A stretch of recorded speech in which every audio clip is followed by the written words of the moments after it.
Topic sunod niya. Akin tawagin na ngayon ang magbibigay ng mensahe sa ating pagtitipon. Walang iba kundi ang ating chairman ng Peace Implementing Panel at siya rin ang chairman ng Information Committee ng MILF. Tawagin natin ang isa sa mga leaders natin na pinagmamalaki natin sa buong mundo, Sir Muhagir Iqbal, sa kanyang mensahe ngayong araw na ito. Takbir! 153,000! Na-break natin yung pagtitipon ng United Bangsamoro Justice Party. Noong 2017, umabot tayo ng more than 150,000 volunteers. At ngayon, nandito pa rin pala tayo. Alhamdulillah. Ito na ang ating leader, Sir Muhagir Iqbal. Sir.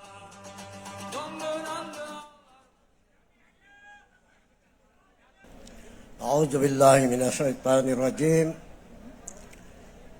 Bismillahirrahmanirrahim. Pagudas ako ng mga leaders tano pagkampaganelon. So, Amir al-Mujahidin, Chairman of Moro Islamic Liberation Front, si Brother Chairman, at Chief Minister natin, at Presidente ng UBJP, si Alhaj Murad Ibrahim. Ang pangalawang pangalan babanggitin ko rito, yung Vice Chairman natin sa Center Committee, at the same time, Deputy Chief Minister, si Alim Ali Sulaiman. Isunod ko po yung wali po natin, si Sheikh Muslim Jamadin. Pang-apat po, si Mufti Abdurrahman Jalani. Panglima po, dahil minsan lang ako magsasalita dito ngayon, at inshallah darating mamaya, yung Chief of Staff natin at Governor ng Maguindanao, si Brother Governor Abdurrahman Makakwa, mga kasamahan ko sa Center Committee, hindi ko na babanggitin ang pangalan nila. Kasamahan ko sa Cabinet at members ng Parliament, hindi ko na rin babanggitin ang mga pangalan nila. Members of the Political Committee of the MILF, members and officers of the Bangsamoro Islamic Armed Forces, lahat ng delegations na naririto ngayon all over Mindanao. Ang dami ho natin ngayong umaga, more than 100,000. Pero meron tao na dapat babanggitin ko as special mention. Alam natin na kahit gaano kalayo ang pinanggalingan at medyo mahirap ang daan at medyo may konting problema, si Mayor Brother Abdu Hasan Sali of Langwayan, Tawi-Tawi, naririto po siya sa kasama natin ngayong umaga. Lahat ng media na naririto. At saka tayong lahat, ladies and gentlemen, the Islamic salutation, Assalamualaikum warahmatullahi wabarakatuh.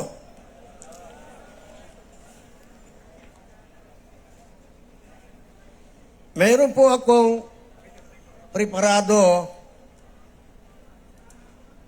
na mensahe. Nakasulat po ito. 4 pages po. Pero yung i-distribute po namin, 3 pages lang. Maliit ang font po. So, hindi ko na ho babasahin ito. Anyway, may kopya na i-distribute sa inyo, ibibigay sa inyo mamaya. Ingesal ka no namay. Makapasa na kung talo-talo siya, na ingesal ka no. Kando no mabatya, no kasabutan, kung anong nilalaman no mensahe ko na gusto kong ipaabot sa inyo lahat. Pangalawa, gusto ko na rin banggitin dito para magkaalaman po tayo. Ang mensahe ko po tungkol sa social movement ay dinidiscuss ko po dito sa mensahe ko po na nakasulat. Pero itong aking pananaw ay pansarili po ito. Personal point of view. I cannot bind the Central Committee. I cannot bind the leadership of the MILF. I cannot bind yung chairman natin, si Brother Alhaj Murad Ibrahim. Personal na pananaw, personal na pag-aaral. So, ibig sabihin, semi-official. Ang official ay manggagaling sa Central Committee at manggagaling po sa chairman natin, si Brother Alhaj Murad Ibrahim. So, 3 pahina po, 3 pages. So, sinamarize ko po na 4 para ho yung oras natin, alam ko, maliban sa maiksi ang oras natin, pero napakarami po ninyo, nainitan po kayo, kaya mas maganda na pananaw ko ay i-summarize ko na lang. Anyway, sa kabuuan, kung anong gusto kong ibahagi sa inyo, naririto naman sa nakasulat na speech, so, mensahe. Ang unang gusto kong sabihin dito, na kasama po sa nilalaman ng mensahe ko po, ay para magkaroon po tayo na klarong-klaro na pagkakaintindi po. Ano ba, bakit ang MILF ay mag-transform into social movement? Bakit po? Ano bang ibig sabihin yan? Paano po natin maintindihan yan? Unang-una, dapat iklaro po natin na yung MILF hindi maaalis. The MILF is not going to disappear. Hindi mawawala. Pangalan po, Moro Islamic Liberation Front, kahit na magiging social movement, yan pa rin ang pangalan. Moro Islamic Liberation Front.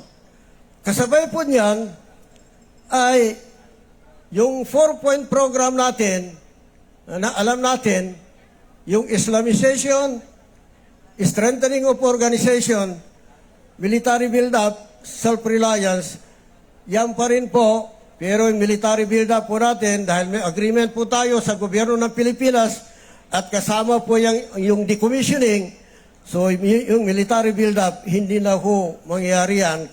Kaya lang, yung mga military natin na decommission, meron po tayong mga programa na para sila po, kahit na na-decommission sila, pero hindi pwede maging watak-watak po sila.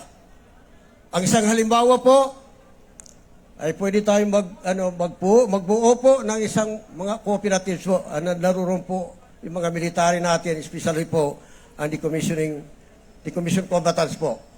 So dapat, alam natin yan, dapat klarong-klaro sa atin lahat yan, kasi kahit na inabot natin itong yugto ng struggle po natin, pero basically, kung ano ipinaglaban natin sa panahon ng gera, panahon ng negotiation, panahon na inabot natin ito, yung pa rin po, ang nababago lang po, yung messaging at paano po ang mga programa. Pero pari-pareho po yan, hindi pwedeng ang inaglalaban po natin sa panahon ng gera, halimbawa, panahon ng negotiation, pagdating natin dito sa democratic struggle ay magbabago. Ang mababago lang po dyan, yung anyo at messaging po. Paano po natin i-calibrate yung mga terminologies. Pangalawa pong gusto kong iklaro po sa atin lahat, yung ikadwa, anesita, kasabutan tanulangon, na matagpag-transform yung MILF, ang baloy a social movement, so yan imana, so mga armas, di tanong makagamit sa armas. Di tanong makagamit sa armas, kaya ginanay po si kapagamit sa armas, nakapaniguset na sa kasapong pitulagon, nakapirman talo sa comprehensive agreement o di Bangsamoro. So nakadam sa comprehensive agreement o libang samuro, iyanin mana na sikita no, na pag-transfer sa MILF, pag-transfer sa mga kumbatan tano sa mana mabari a social movement sa MILF, sa mga kumbatan tano, na di kanayan din na sita asagaran sa mga sinapang tano, kasyaran sa kanu, o kita kabalin yan, mapya, tao no inged dano sa yani mana na patuntol sa kitabo. Kaginan niya, no more use of weapons or puwersa. Hindi na tayo gumagamit o hindi na tayo gagamit ng puwersa o armas. Ang gagamitin natin dito, yung mapayapang paraan. Yung bangsamoro organic law, isusulong po natin yan. Kung anong ang kulang dyan, sikapin po natin, natutuparin po ng gobyerno ng Pilipinas. At saka yung hustisya po, yung hustisya na gusto natin makamit, hindi pwede daanin yan sa dahas. Hindi pwede daanin yan sa puwersa. Hindi pwede gagamit tayo ng armas dahil ang paraan na ay yung batas. Yung batas ng Pilipinas at saka yung mga karapatan po natin na nakasahad sa Konstitusyon ng Pilipinas. Yan po ang gagamitin natin para po makuha natin ang gusto natin, minimithi po natin lahat. So yun po ang pangalawa, hindi na po tayo gagamit ng armas. Pero intindihin pa rin natin na gaya nung sinabi na wali natin, yung jihad, hindi yan mawawala. Di ba? Hanggat sa dulo ng, hanggat sa, yung, throughout history, hanggat sa abot ng Haykama, halimbawa, yung jihad naririyan pa rin. Pero yung jihad dapat intindihin natin, as far as I know, doon sa explanation na mufti natin, hindi lang ibig sabihin na jihad yung paggamit ng armas o puwersa. Kahit lahat yung ginagawa natin na naukol at naayon po sa Islam, yan po ay kabahagi po ng isang jihad.